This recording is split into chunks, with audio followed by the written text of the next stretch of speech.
دكتور عبد الرحمن محمد عبد الله عرّي وفد بلادن oo hogaaminayo oo soo gaaray magaalada Bure xarunta gobolka Togdheer ayaa ka qayb galay munaasabad siyaasadeed loo soo agaasimay oo ka dhacday hotel Cafe magaalada Burco ujeedka munaasabada ayaa darna dardargelinta iyo sidoo kale mahadcelinta taageerayaasha xisbiga wadaniga gobolka Togdheer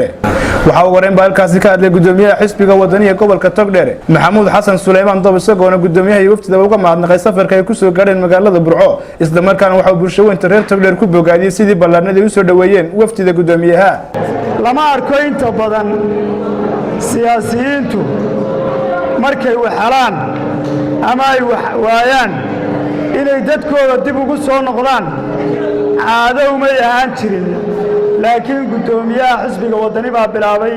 taasina waa Ilaahay mahadi weey gudoomiyaha iyo waftigiisu waxay doonayaan inay nala qaybsadaan dareenka kalgacantooyada ay inoo hayaan dadkoodiina ay u mahad celiyaan inana dhiirigeliyaan oo aynaan noqonin aynaan qancin mar baynu kursiga doonay oo aynu weynay markii labaad iskumaynaan dayin wali oo inoomay gaadhin sidaa laajmigood inay dhiirigelinayna siiyaan oo ina dhiirigeliyaan innagoo ah gobolka ugu ballaaran ee xisbigani uu ku tashado dhinaciisa waxa halkaasi ka hadlay gudoomiyaha xisbiga mucaaridka wadani Dr. Cabdiraxmaan Maxamed Cabdullaahi Cirro isagoo halkaasi ka akhriyay khudbad dheer oo taabanaysa dhinacyo badan sidoo kale waxa uu khudbadiisa ku duray xukuumadda Soomaaliland iyo madaxweyne Muuse Biixi Cabdi isagoo si weyn uga hadlay xariga boqor Cismaan aw Maxamuud Buurmadow Cabdiraxmaan Maxamed Cabdullaahi Cirro waxa uu sidoo kale carabka ku dhuftay gudoomiyaha golaha guurtida Saleebaan Maxamuud Aadan isagoo sheegay inaanu ka aamusin xariga madax dhaqameedka sidoo kale waxa uu soo jeediyay in jagada gudoomiyaha golaha guurtida lagu wareejiyo Sheekh Aadan sidoo kamid culimada waaweyn ee ka Soomaaliland si weyn looga yaqaano waa sida uu hadalka u dhigay waana kan isagoo ka hadlaya gudoomiyaha Dr. Cabdiraxmaan Maxamed Cabdullaahi Cirro runtii waa ahaydeen gobolada way noo wada dadaaleen laakiin gobolkii ugu wacdaraha badnaa baa ahaydeen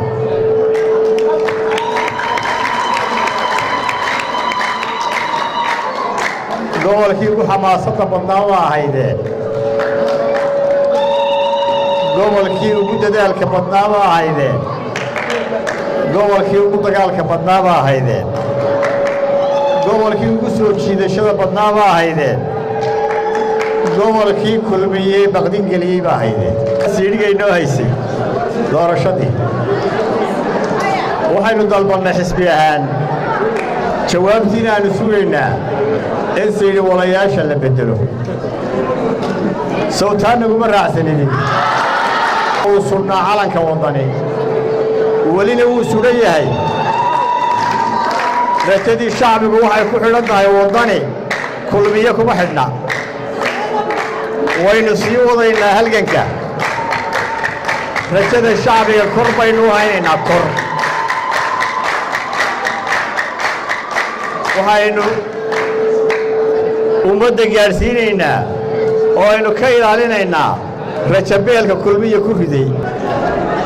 waxaanu qabnaa inaynan ahayn wax habboon in lagu degdego xarigga madax dhaqameedka waxaa ka warqabtaan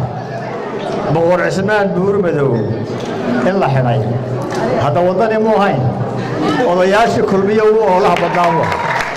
oo xidhay waxaan ahayn wixii lagu soo eedeeyey marxaladdan in guurtida la adkeeyo waxaan qabaa in saaxiibkay Saleebaan Maxamuud Aadan in badan uu mujaahidku soo halgamayey oo qarankan u soo shaqeeyey iska nasto waxaan soo jeedin lahaa qofku munaasiba halkaas Saleebaan kadib oo balans gareeya ama miisaama dhacdaca xukuumadda in la keeno anuu shakhsiyan waxaan soo jeedin lahaa idina waan filayaa inay igu raaci doontaan Sheekh Aadan Siiro in la keeno guurtida ma igu waafaqdeen arrinkaa aad iyo aad baa mahadsantihiin Axmed Jaamac Aadan Axmed Digiro muqbaayaha telefishinka caalamiga Soomaaliland TV gudaha magaalada Bure xarunta gobolka Togdheer